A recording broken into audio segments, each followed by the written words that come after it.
this is an iHeart podcast. Guaranteed human.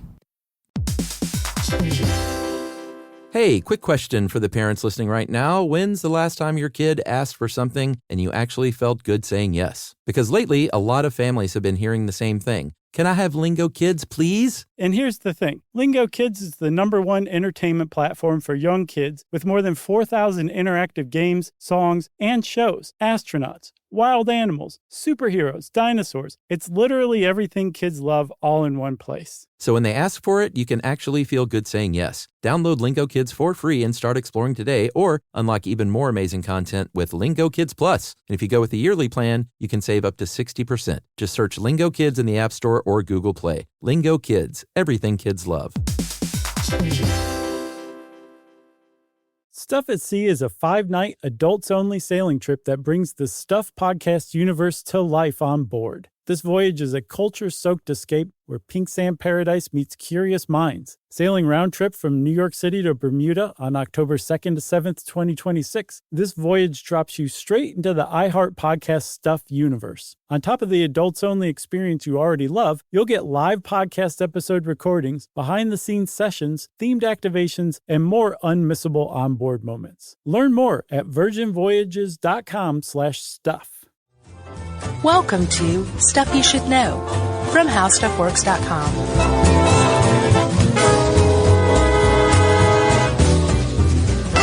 Hey, and welcome to the podcast. I'm Josh Clark. There's Charles W. Chuck Bryant. Yep. There's Jerry. Yep. And this is Stuff You Should Know. That was great. Thanks, man. Do I sound like Cher? You sound like T-Pain, Josh. Or Snoop Dogg? Does he do auto-tune? Oh, he factors into this big time later on. Oh, wow. Mm-hmm. I don't even know about that, so I've got something up my sleeve. This is kind of fun. I don't know how much we're going to do that, because people are probably like, stop it right now. Oh, Chuck, I think we should do it a lot. Are you done? Yeah, I'm done. All right. We could have just auto-tuned this whole thing. Yeah. You know? Maybe we should. Maybe from this moment forward, we should just auto-tune the rest of the episode. Yeah. Starting now. Let's sabotage our careers. You got an intro for this? A fancy intro? I think we just did it, buddy. Oh, okay. Well, let's get in the Wayback Machine then, my friend. Okay. We don't have to go back that far because I know where we're going. It's going to be a short trip. Mm-hmm. Let's go back to, summer of 1998. Boom.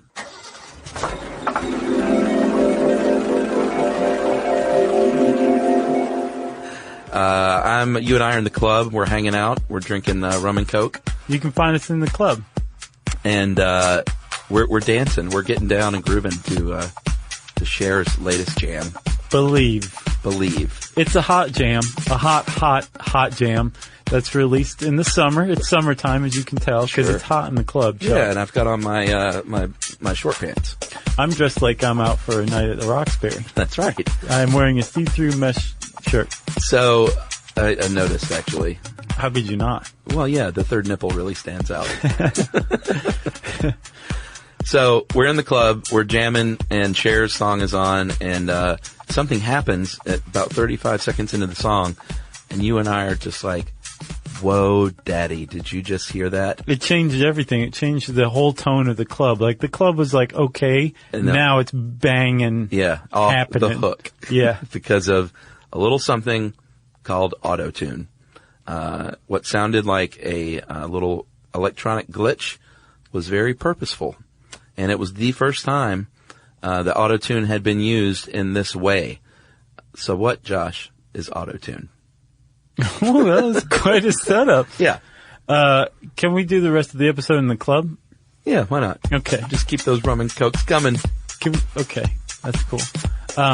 So, Chuck, let me stop you for a second, right? Okay. Because the way you described it, you made it sound like everybody was like, oh, Cher just used auto-tune. No. Everybody said, what was that? Yeah. That was awesome. Uh-huh. Although some people were like, what was that? Don't ever do that again. Sure. But most people were like, wow, Cher just released her biggest hit of her entire career, and it was a pretty long career. Yeah. She just came back, like that just established her comeback was this track. Yep.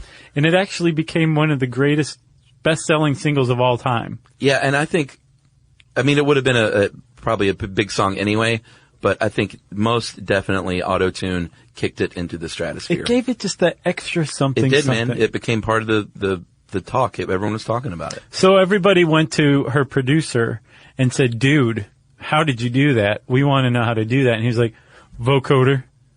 Yeah, he lied. He lied. He lied big time. He lied in person to other producers. He lied in interviews. He lied about how he made that track because he wanted to keep it to himself. Yep. Because it was so huge. And it became so huge, Chuck, that at first Auto-Tune was called the Cher effect. Yeah. Even the company that produced Auto-Tune, Antares, which we'll talk about in a minute, called it in their instructional book the Cher effect. They probably still do, don't they?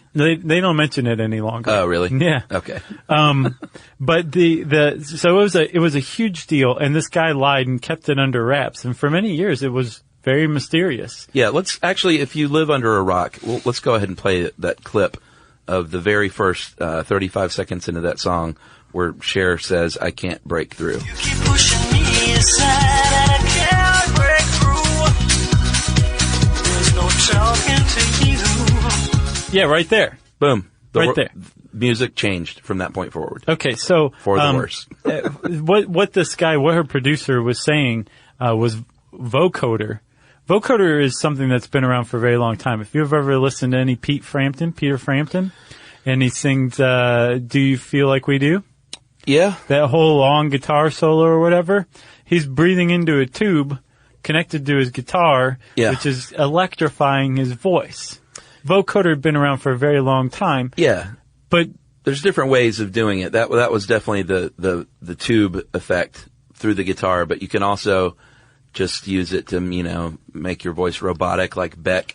Sure. 2 turntables and a microphone. Right. Or Mr. Roboto with sticks. Yeah. But all different ways to use it. This sounded different. The Cher effect, it was a little different. Yeah, sure. And I wonder how this guy talked his way out of, like, the lie? Yeah. I mean, like, if a producer was like, okay, well, show me how you did it on vocoder. If he was like, over here, and then just like ran out of the room. I don't think he talked his way out of it. I think he's just another lying music producer. Oh, okay. And he was just like, oh, okay, well, busted. Okay. So, apparently along the way, people figured out here or there what this guy did in 1998 with Believe. And they started using it themselves, but very, very sparsely. All right. So, Josh, what is Auto-Tune? All right, I'll answer your question. Because I'm going to keep asking it. All right. So Auto-Tune is a plugin originally released in 1997 for the audio editing software Pro Tools. Yeah, it's a software piece that allows you, and the original intent and how it's still mostly used is to pitch correct a singer's voice. Right. So when you or I go into the studio to record those albums that we'll never release, but we just record for fun, we hit flat notes here or there. Oh, not me. I have perfect pitch. I hit flat notes here or there. I don't have perfect pitch. And everybody does. It's a normal thing. Sure. For most of eternity, music producers would say, "Blue Eyes, Chairman, I need another take. That was a great take, but you had a couple of flat notes. Give me another take just like that one." And Frank would finish his scotch, put out a cigarette, and say, "You get one more." Shinehead. What was the joke? Oh, you didn't even see Spinal Tap, did you? Yeah, You finally saw it? finally. Oh, okay. But I don't remember any Frank Sinatra jokes. Yeah, there was when Bruno Kirby is the limo driver. He talks about Sammy Davis's book, Yes, I Can. Uh-huh. And he says what they should have called it is Yes, I Can, as long as Frank says it's okay, because Frank called the shots for all those guys. Yeah, I do remember that. Yeah. So Frank would sing one more take, and this could be like take 12 or 15 or 20. Oh, yeah. Depending on like how much how much the person was feeling it. The singer was feeling it at the time and would be happy to hang around the studio. Yeah. Whatever was keeping the singer there at the studio, as long as that was around, the singer was happy to give it one more try, right? Like drugs? Maybe. Okay. Or if they had like a really good candy bowl. Sure. Who knows? I got to stay for the Skittles. So the editor then, or the music producer, would then take all of these different tracks and would go through, and I can't imagine how awful this would be. Take the best part of this track and edit it together with the best part of that track. Yeah. And like, we're talking like pre-digital era, so like they're splicing together tape. Sure. From what I understand. Yep. Right? To get the best possible complete take. Right. Pieced together from many who knows different how many. takes. Yeah. Right. So, okay, that's what they did. All of a sudden in 1997, there's this new software that just runs through a take and says, oh, well, I see what note or what key the singer's singing in, but this particular note's just a little out. So I'm going to nudge it into the key that the singer was going for. And now all of a sudden, one take is all it takes. Yeah, I mean, what it did was it cut down on studio time, which is super expensive. Yeah. Which is very appealing because now you could churn out songs at a more rapid rate and a cheaper rate. And it was a little sort of a secret tool that they didn't intend to like get out to the public. I don't think they wanted everyone to know this stuff. No, it was meant for professionals. Yeah. And basically it was just the musical audio equivalent of cosmetics. Yeah, it was invented by Dr. Harold Andy Hildebrand, and he likened it to makeup, and the New Yorker likened it to like getting rid of a red eye in a photograph. Exactly. It was just, you use it just enough so that you can't tell it's there, but it makes for a more pleasant overall composition, right? Yeah. What Cher had done, or what Cher's producers had done, is take this thing and used it to the nth degree. Yeah, supposedly it was just a joke, and Cher was like, I love that. But that's like, I don't know if that's an urban legend or if that's fact. Well, from what I read, that her producer, she wanted like, she had heard like some telephone effect that she was interested in using. Like, she wanted something. Oh, okay. And I guess the producer had stumbled upon that and played it for her, but was like, "You're not going to like this, but listen to this weirdness." And she was like, I want that." Nice. That's what I read.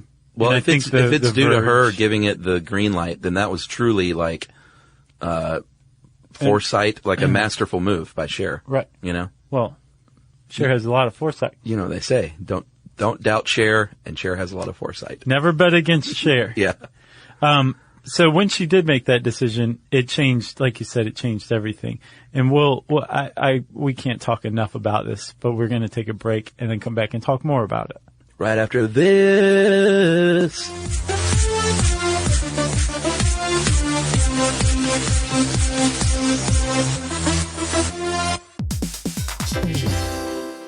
Work can be a little weird. One minute you're in a meeting that could have been an email. The next you're trying to decode corporate jargon that somehow means nothing. And don't even get us started on the quick sync that turns into a 45-minute deep dive. Yeah, well, the truth is figuring out your career isn't always straightforward. Whether you're trying to grow, pivot, or just stay relevant, it can feel like you're navigating it all on your own. Well, that's where LinkedIn comes in. That's right. LinkedIn can help you grow your career, helping you confidently navigate your path with insights, ideas, and inspiration from your professional community. You can stay up to date with the latest trends in your field, connect with people who get it, and discover opportunities tailored to your goals, your experience, and what actually matters to you. Whether you're looking for something new or just trying to grow where you are, LinkedIn gives you the tools and connections to move forward with confidence. Because LinkedIn is the network that works for you. Visit linkedin.com/knowstuff to learn more.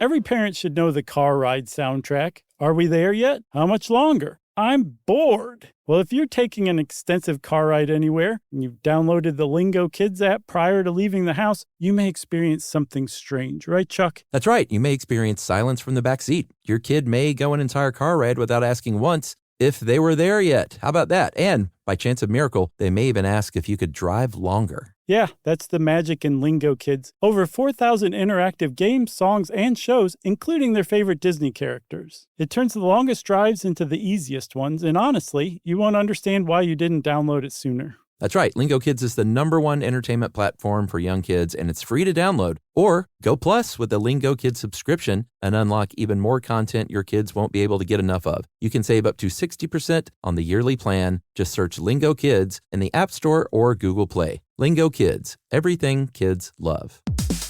You know.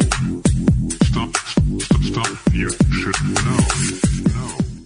All right, Josh. What I found most interesting about this while researching was what Andy Hildebrand did before he did this. He was a musician. He was played flute professionally since he was a young teenager. Even went to University of Illinois, Fighting Illini, on a music scholarship. Yet he chose to work for ExxonMobil for 17 years, looking for oil. Yeah, Crazy. The two weren't too terribly far apart, right? Well, as we will find out. So he's a professional flautist, classically trained flautist, a good one from what I understand. Flouting his flute. Yes. And he went to college to get an electrical engineering degree, I think. And basically when he went to work for the oil companies, it was in oil exploration. Yeah. And he figured out a programmer, he designed a software that when you set off an explosive charge underground, it measured the pitch of stuff, of the sound waves that were created, right? That's right. So as they travel through rock, different types of rock adjust the pitch, basically. And this software, analyzed the pitch that was coming through and could create a subsurface map of the rock below. And oil companies have long known that this type of rock is associated with oil and this type of rock is not. Maybe you'll find natural gas in this type of rock. So with this guy creating an audio visual map of the subsurface area, oil companies no longer had to just drill and hope that they found oil. He would say, this is a pretty great place to drill because this kind of rock is there. That's right. It's called autocorrelation, and it saved Exxon a lot of money, and he somehow made a lot of money.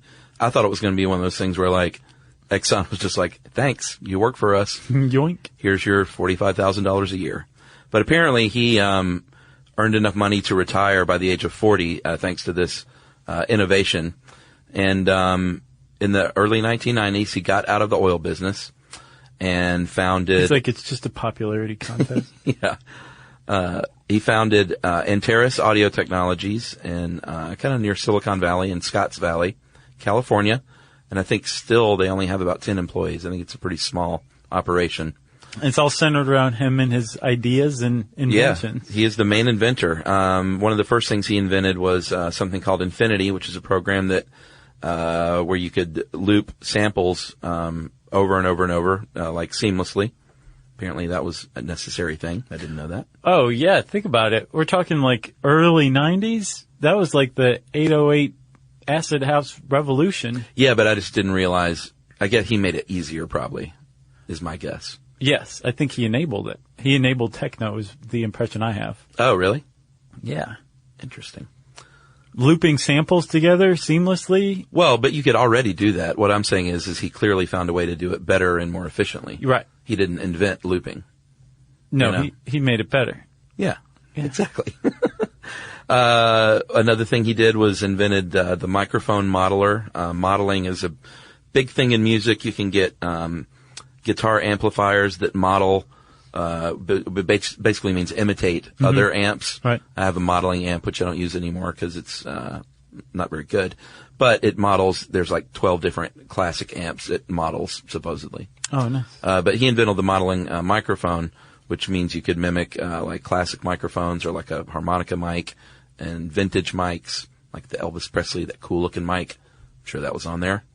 Oh, is that the silver kind of rounded rectangular one? Noel's got one on his desk, I think. Yeah. That's associated with Elvis Presley? Well, I mean, just the music of that time. I gotcha. But I always picture Elvis. Yeah. You know what I mean? I can see that, yeah. Have you ever seen his grandson, by the way? Quick sidebar. No. His name is Quick Sidebar? Yeah, Quick Sidebar Presley. It's a weird name. Yeah. But, Lisa Marie was his mom, so. Oh, yeah. That was very funny, by the way. He, just look him up. I think, what's his name? I can't remember his name. His last name is, the father's name for Lisa Marie's first husband is who she had him with. Oh, okay. Yeah, just look at Elvis Presley's grandson. It is creepy, dude. Looks exactly like Elvis at that age. Huh. Like scary, eerily similar. Can he sing? That I don't know. Does he use auto-tune? That I do know. If he sings, he probably uses auto-tune. Probably. Because 90% of singers apparently use auto-tune. I've seen even higher than that. Really? Yeah. How about that? 90% admit it. You know? Yeah, there's this thing about auto-tune where you deny that you use it, even though you're totally aware that everyone uses it. I read an article where apparently this one producer said that he's worked with 2 artists that haven't used it. Yeah. Everyone else has. And it was Nico Case and Nelly Furtado. And then apparently later after that, Nelly Furtado released a single that had tons of auto-tune on it. Nico Case remains solid. She may be the only artist in the world who hasn't used auto-tune either subtly or to the nth degree. Oh, well, that's certainly not true. I think there are plenty of indie artists, but if you're talking... You should read this Verge article. It basically lays it out like, no, everyone uses this. Even if... Yeah. So apparently producers don't even necessarily tell the band that it's being used right then because there's a live function. Yeah. So that the monitors or the headphones that the band is hearing is being run through auto-tune. So what they're hearing is already corrected, so they think they just did a perfect take. Yeah, I'm just wary of any time someone says out of 20 million singers, one person doesn't. That's just a very dubious claim. I don't know. We're talking music industry here. Especially when a lot of people are making their own music in their own homes. Well, that's another thing, and they're too. not a part of the pop machine. Like right. They don't have stats on that, you know? Yeah. I'm just saying that sounds like a load of garbage to me. Okay. I'm sure more than one person doesn't use auto-tune. It's just one. So auto-tune came about, apparently, this is the tale, because of a dinner that Hildebrand was at. He was having lunch with a sales rep, and the wife said something funny like, "Hey, Andy, why don't you invent something to make me sing in tune?" And he went, "No, great idea." That's a great Hildebrand. We should have auto-tuned that. Maybe we could. Maybe it was. Maybe it just happened. And so he said, you know what? If I can tell Jed Clampett where the oil is, then I can make you sing in tune. And he did. He created auto-tune. And we've kind of mentioned how it works. Basically, it takes that take of a singer's song. It takes the vocals of a song. Mm-hmm. And you select what key you're singing in.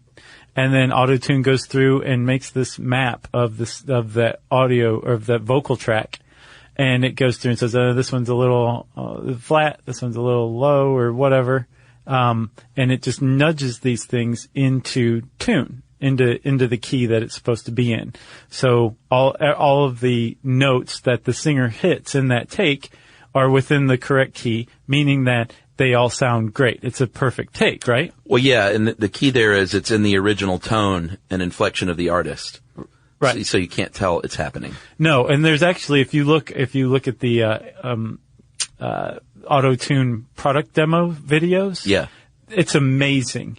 So there's an automatic version where like it just you select the key and let auto-tune do its thing, and it does a pretty great job. Yeah. One of the ways that it does this is it adds like millisecond pauses in That's between right. notes. There's little spaces between notes, which gives it a natural feel. Yeah. There's other selections that you can make, like throat length. You can select Gross. how long the singer's throat is, and you can do that note by note. So you can make the whole thing even more natural until basically what you've done is taught auto-tune how to simulate a particular singer's singing style and voice so that when it adjusts that note, it does it within the same exact range that the singer would have done had they hit it correctly. It's pretty amazing and advanced stuff. Oh, totally. When normal people think of auto-tune, like you and me, who are not in the music biz, we think of this thing that's called the zero function. Yes, and you know what? Let's take a break, and we will explain what the zero function is right after this.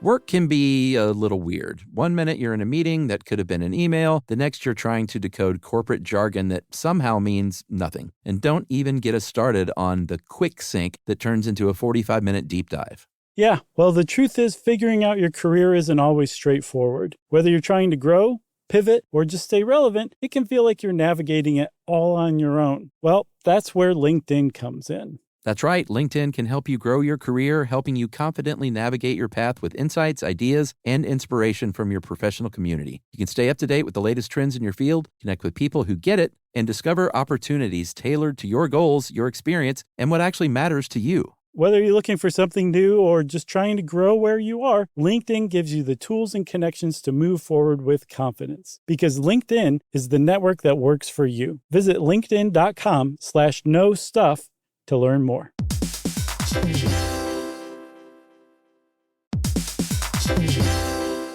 Hey, quick question for the parents listening right now. When's the last time your kid asked for something and you actually felt good saying yes? Because lately, a lot of families have been hearing the same thing. Can I have Lingo Kids, please? And here's the thing. Lingo Kids is the #1 entertainment platform for young kids with more than 4,000 interactive games, songs, and shows. Astronauts, wild animals, superheroes, dinosaurs. It's literally everything kids love all in one place. So when they ask for it, you can actually feel good saying yes. Download Lingo Kids for free and start exploring today, or unlock even more amazing content with Lingo Kids Plus. And if you go with the yearly plan, you can save up to 60%. Just search Lingo Kids in the App Store or Google Play. Lingo Kids, everything kids love. You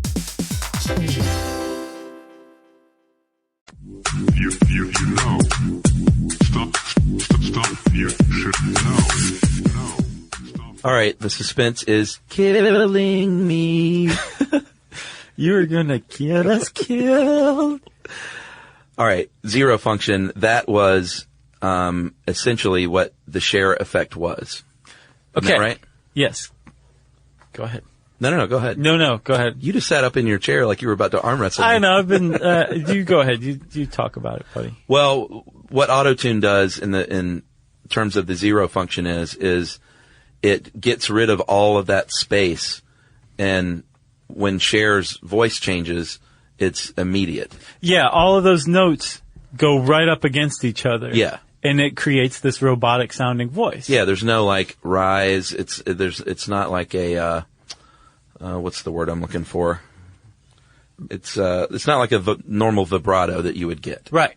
Because in a normal vibrato, there's pauses, there's space in between the notes. Yeah, with this, it's note, all pressed up against each other in a compressed way. And that zero function is what it takes any spaces out between the notes and creates that robot sound. Yeah, because I think auto-tune has a range of numbers to make it flow more seamlessly, and when they took it all the way down to zero, which means there's nothing there, it created that weird effect that they were like, Cher, listen to this. It's weird. Yeah, and she was like, I like weird. It's great, baby. I hear #1 hit in my future. No, you got it wrong. It's great, baby. Was that auto-tuned? No, that was Jack from Will and Grace. Oh. Do you remember when he thought he was talking to a Cher impersonator? Oh, yeah. And he's like, no, if I could turn back time. He was like teaching her how to say it, how to sing it correctly. I thoroughly enjoyed Will and Grace. Oh, it's a great show. Good stuff. The great holds up really well. Agreed. All right, where are we? Well, you were talking about the Cher effect, right? Yeah. And that's what it was called. Again, Antares called this zero function the Cher effect for many years. And over time, remember her producer just kept lying and lying and lying. Yeah. Over time, other producers independently figured out what he had done, that he had used this zero function, which was a really obscure tool on a software suite that not everybody knew about, right? Right. So it took some brain power and some experimentation, but little by little, some producers figured it out. This one producer did a remix of a J-Lo song and used it, and he, I think, was the second person to use it publicly. And for a brief time, it became known as the J-Lo effect. Oh, of course. Anybody who used this without fessing up to it, at first in the early 2000s, it was called the whatever effect. Yeah. And there's this producer, rapper down in Florida named T-Pain. Oh, boy. And T-Pain heard this J-Lo effect. He loved it. He went on a mission to figure out what this was. And he finally, apparently it took him years to figure it out. He finally figured out that it was this zero effect on this Pro Tools plugin. And he started using it and just went crazy with it.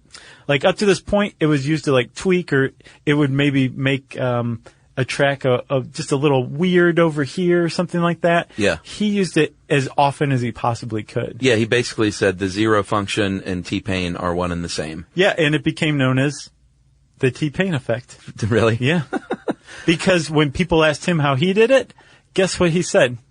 Vocoder. Did he really? Yes. No. Yes, he did. And for years, he managed to make a mint, because the whole thing was, in hip-hop or in pop, if you wanted this T-Pain effect, T-Pain needed to consult at least, if not produce your record. That was then, like 10 years after the Cher effect. How did people not know that? He managed to pull it off for years Crazy. and years and years. Good for T-Pain is what I say. Yes. You know? Yeah, I mean, he apparently was like, I guess on a plane ride, Usher was on the same plane and asked to speak to him. And Usher was like, I've got to get something off my chest. You really screwed up music, like, big time.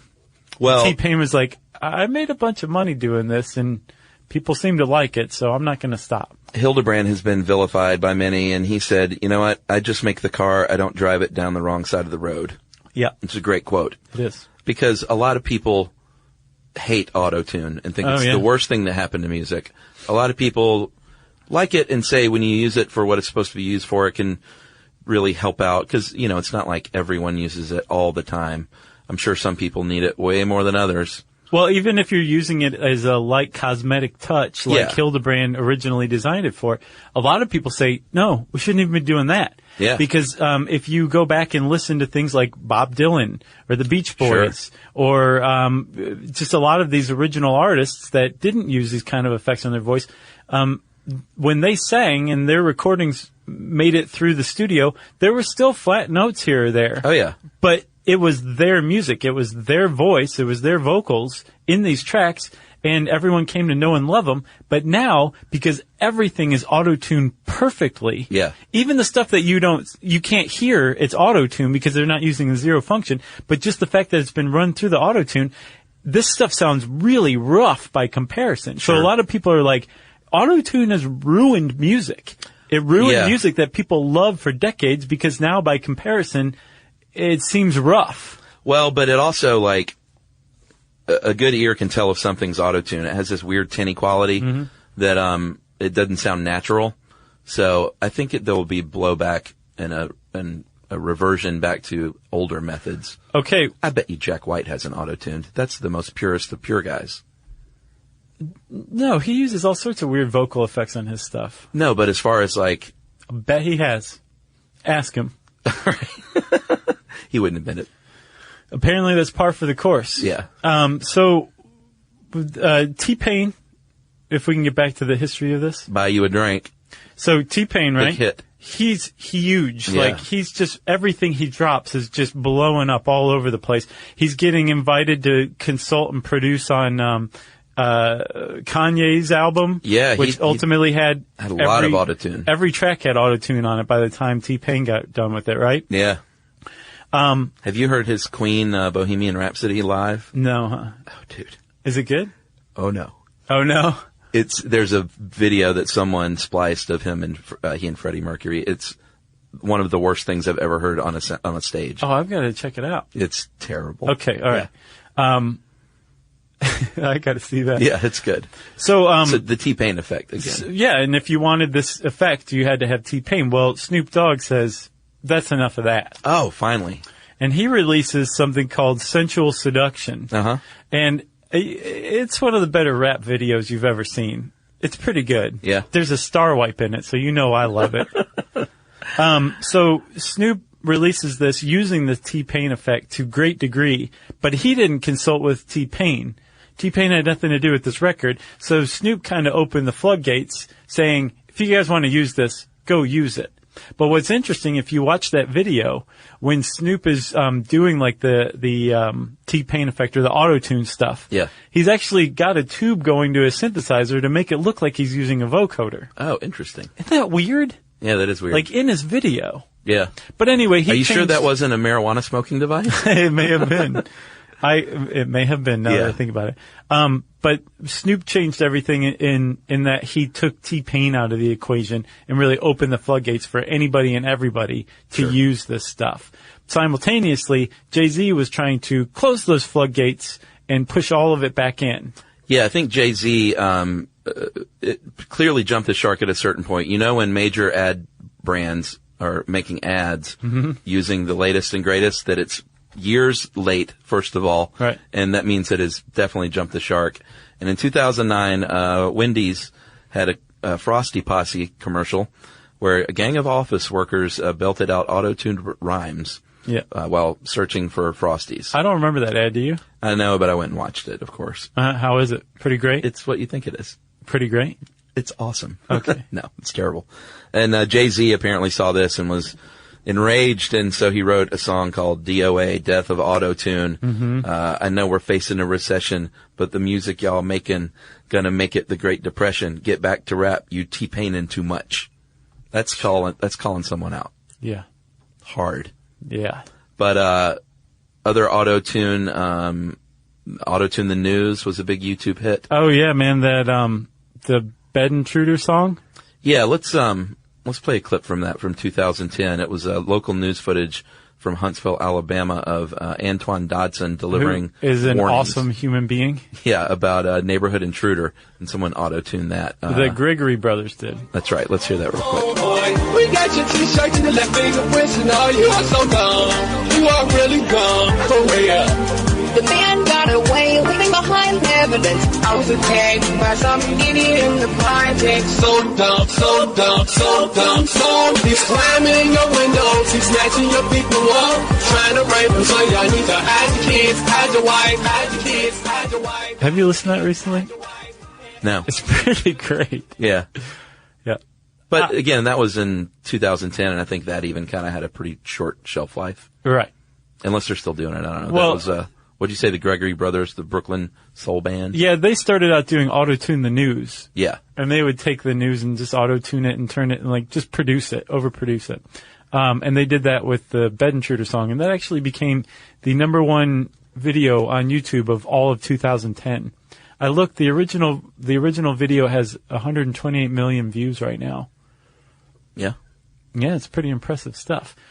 At the same point, like now, auto-tune has become a parody of itself. Yes. It's being used in ads. Sure. Here's the progression. Something starts out, someone uses it artistically. Yeah. Someone comes along and overuses it. Then everybody starts to overuse it. Then Wendy's makes a commercial using it. Yeah. Newsweek finally gets around to writing an article about it. Uh-huh. And then years after, we record a podcast on it. And then the thing finally dies. Yeah, and then 15 or 20 years after that, it becomes hip again. Yes. You know? That's the progression. So the point that we're at, though, now, Chuck, it's not so cut and dry, man. It's not as cut and dry as Jay-Z would like to have you think. No. Because he came out with this Death of Auto-Tune track in like 2009. Auto-Tune is still around. Yeah. Very much. And now it's getting to the point where if like The Verge and I can't remember the other article I read, they're both on this podcast page. If they're to be believed, they're credible sources. And they certainly seem like it from these articles. Yeah. There's this growing question of, is auto-tune here to stay? Yeah. People are starting to compare it to the initial reaction that people had to the electric guitar. Sure.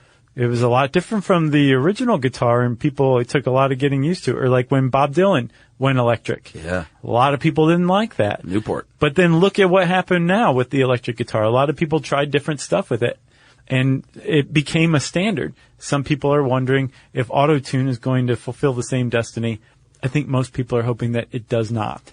Yeah, well, I mean, sweetening vocals is nothing new. Like reverb is a tried and true thing for years and Sure. embraced. Does it sweeten vocals? I thought that was always used to like make it weird. No, it's sort of like it gives it a echoey, like you're singing in a big empty church hall or something. But it sweetens it. It doesn't like correct anything. But when I say sweetens it, it just makes it sound a little better. I gotcha. Reverb's a great tool. Right. The point is it's artificial. Yeah. It's not natural. Yeah, they tried to replicate like singing in a big empty echoey hallway. Yeah.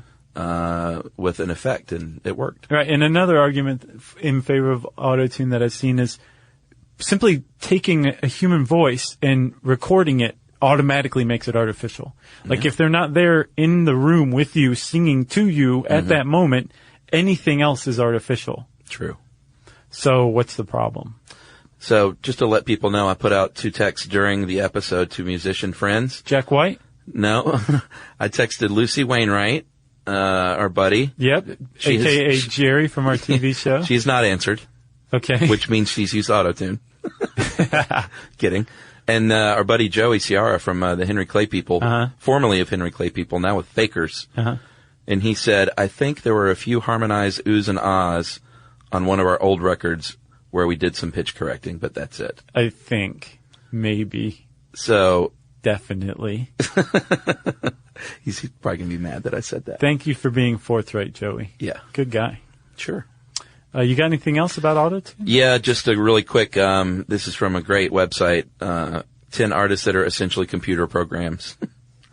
They just have the most auto-tuned people. They have T-Pain, Kesha, Chris Brown, Maroon 5, Black Eyed Peas, Daft Punk, Paris Hilton, who I forgot actually had a song, the cast of Glee, Katy Perry, and number 1 was Owl City, who I don't even know what that is. There's a huge outcry apparently among Glee fans for Glee to stop using so much auto-tune.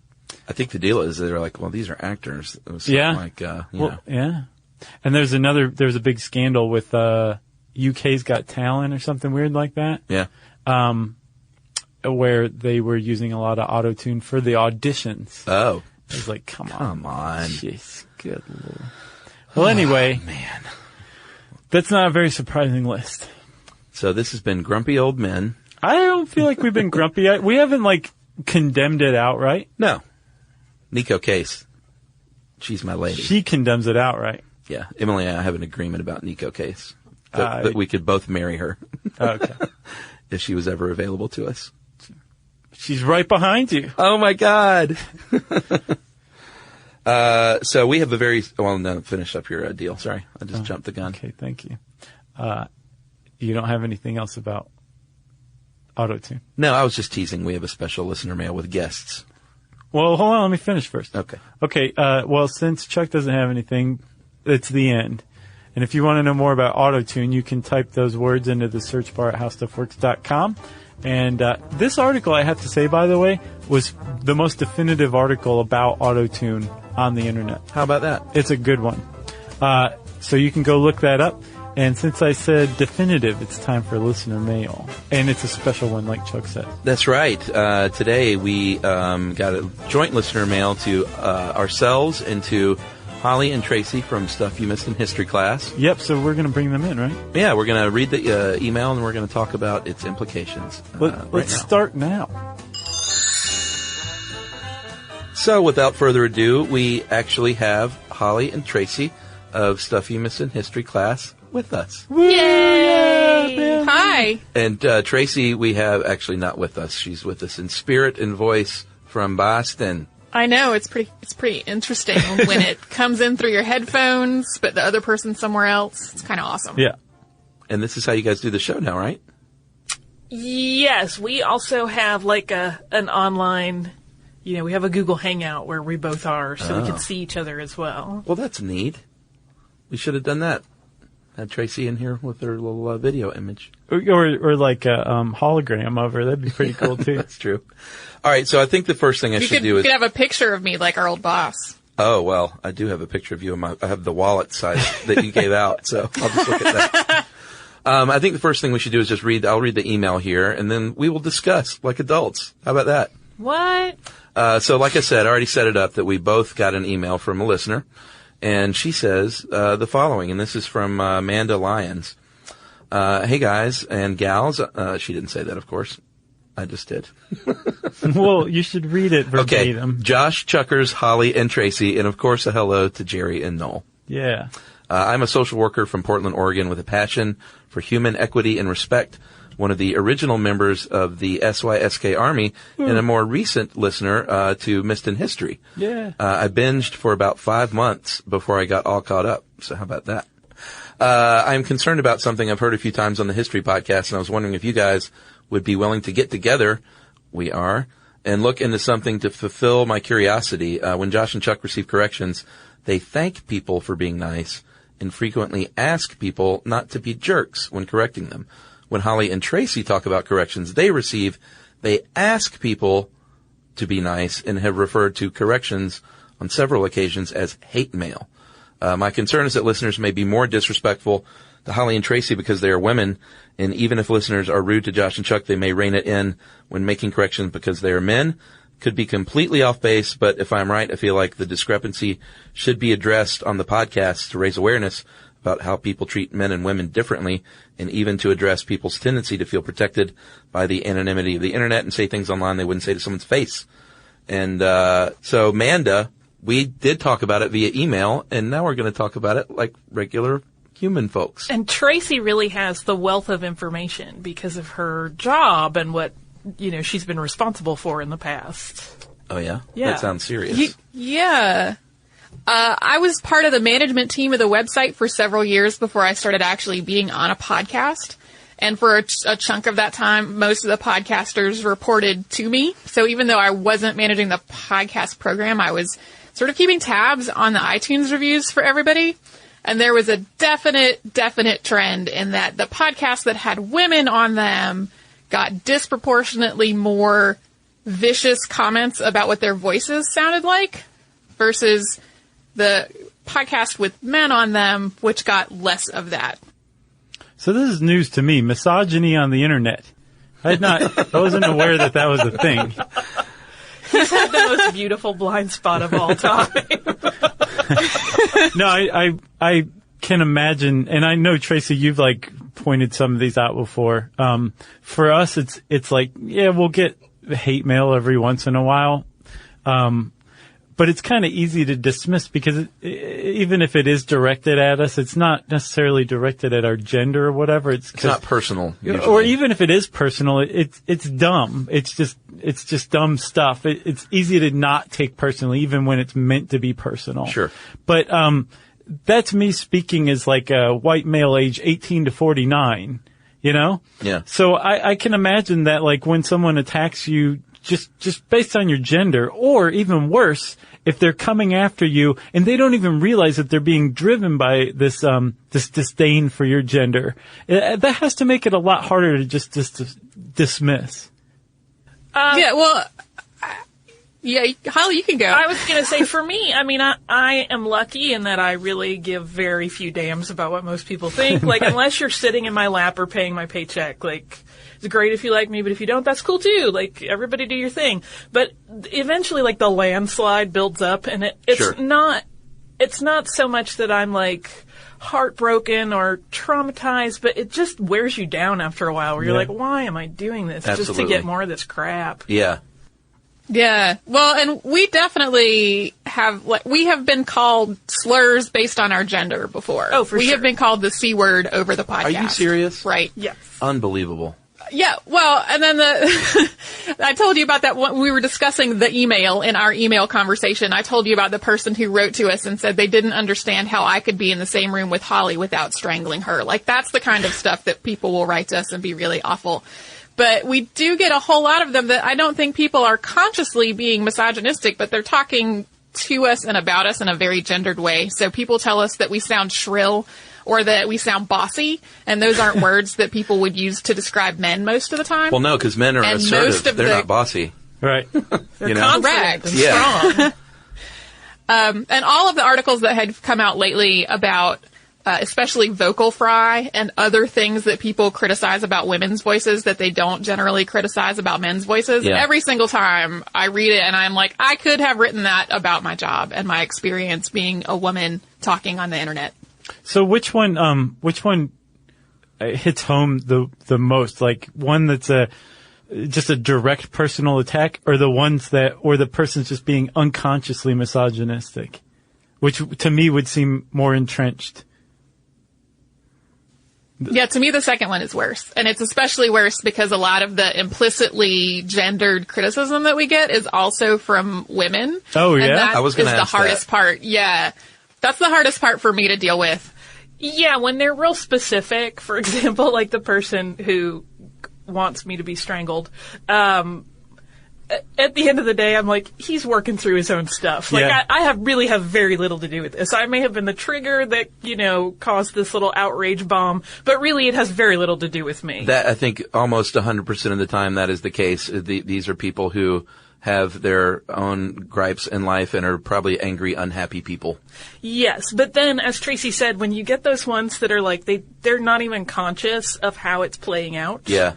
You realize how much it is a bigger sort of systemic social problem. Yeah. Because most of those people are not evil. They don't intend to be misogynistic. They're not conscious that they're separating the two genders and judging them differently on different criteria.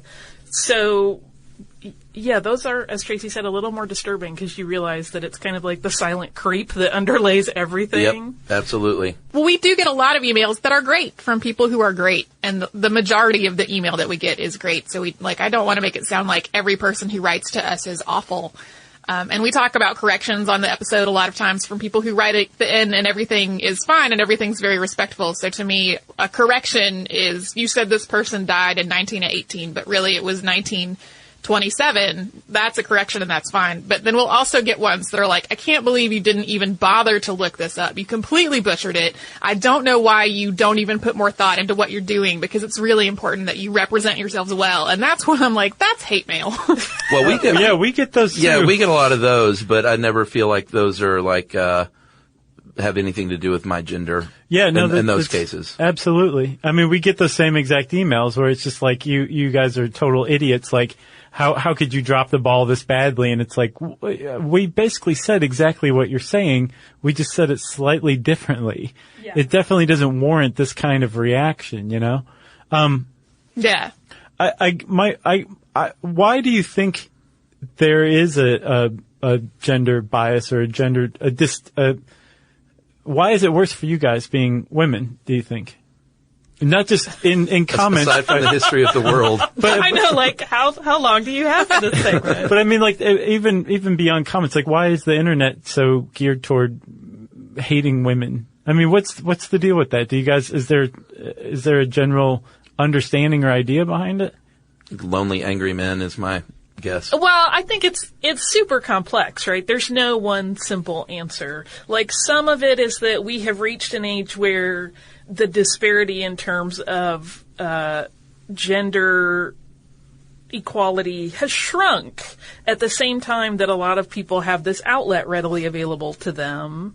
So there's progress being made, but there are also the people who are still kicking and screaming as they get dragged into a future they're not comfortable with. Oh, yeah. But then there's also just a thing that, again, I don't think people are even conscious of it, where it is new for many people, and even people that are younger and have maybe grown up in a more kind of old school, traditional environment, be it household or community, where they're not even conscious of why they're more upset at women. There's just something about women, sharing knowledge or being assertive or being confident that just rankles them. And Yeah. they don't even register that it's because it's a woman. Mm-hmm. They just know there's something about that person I hate. Right. And it's something they're just not used to, and they haven't kind of made the mental customization to, sometimes people that aren't dudes have stuff to say as well. Right. Do you think that same experience is extrapolatable onto race as well as gender? And Oh, yeah, very much the sure. same Yeah. way? Well, I mean, I know it is, but I mean, Yeah. is it almost like a step for step, do you think? I think it's probably pretty similar models. Yeah. Yeah, well, speaking like as a white person in a room of white people who are on the phone right now, the worst days I have ever had managing our Facebook page are days when we talk about something that has to do with systemic racism, and we'll get a flood of similarly implicitly racist comments from people who really don't know that the view that they just put out there is racist. Like, that's sort of the same thing. Like, a lot of people do things that are misogynist, not really consciously being misogynist. That just, it comes out and they're not consciously aware of it. And we see the same thing on our Facebook posts in subjects that are related to race really pretty often. So at the end of the day, when you guys get a bunch of these, say on just a particularly bad day, what do you do? I mean, do you battle this? Do you just brush it off and be like, these guys are idiots, and whether they like it or not, they are going to be dragged into the future against their will? Do you do a combination of both? Or do you look at your status as a perennial top 20 podcast and say, they clearly, who cares what they say, because we're really good at what we do, because we're very successful? I do a combination of things. I have kind of a library of links about Vocal Fry, and whenever anyone writes directly to us to complain about Vocal Fry, I kind of send them, hey, why don't you listen to this American Life segment all about Vocal Fry, Yeah, that was a in good which one. Ira Glass has Vocal Fry the entire segment, but nobody complains at him about it. So I specifically will address that. I will specifically address things that people say on our Facebook page in public, because I feel like our role as a podcast about history does not include allowing people free reign to be racist in public and have that not be challenged. But when it comes to the email that Holly and I got that was so bad pretty recently, that was the person who was basically advocating me murdering Holly, I was actually traveling. I went down to the hotel bar and had a drink. There you go. And read a book and tried to chill. Yeah, I tried to chill out about it. There's the answer. Booze. Cocktail fixes everything. Well, thank you both for addressing this. Yeah, I'm sorry we didn't solve this problem here in this listener mail segment. Thank you for having us on the show. Of course. If anyone out there in Stuff You Should Know Land has not checked out Stuff You Missed in History Class, you definitely should, because it is super awesome, and as are both of you. And I don't want to strangle you, but I want to hug your necks. Do you? That's what they say in the South. In a Lenny sort of way? Yeah. Nope. Well, you cut a rabbit. And now she don't move no more. Nope, but thanks for coming in, and we should do this more often, you know? We should. We should have a whole show where we just get together and do roundtable stuff. We can have Yappy Powwow party time. That would be That's what we'll fun. call it. Yeah. Well, if you have something to say about all this, we're sure you will. We want to hear from you. You can tweet to us at SYSK Podcast. You can tweet to Stuff You Missed in History Class at Missed in History. You can join us on Facebook.com/Stuff You Should Know. You can join Stuff You Missed in History Class at Missed in History. Facebook.com/Missed in History. We make it easy. And what about email? How do they get in touch with you? HistoryPodcast@HowStuffWorks.com. And you can hit us up at StuffPodcast@HowStuffWorks.com. And as always, join us at our home on the web, StuffYouShouldKnow.com and MissedInHistory.com.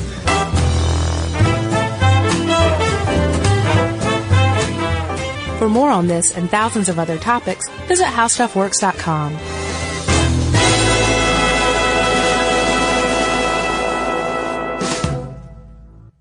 Mom, can I have Lingo Kids? Dad, Lingo Kids, please! When did we become the Lingo Kids house? No idea. Last week it was dinosaurs. This week it's... Lingo Kids! Why Lingo Kids? Because it's the best thing ever. We can play games with astronauts, wild animals, and superheroes. With more than 4,000 interactive games, songs, and shows, Lingo Kids is the #1 entertainment platform for young kids. So, no dinosaurs? And dinosaurs. Lingo Kids! Everything kids love. Download it for free.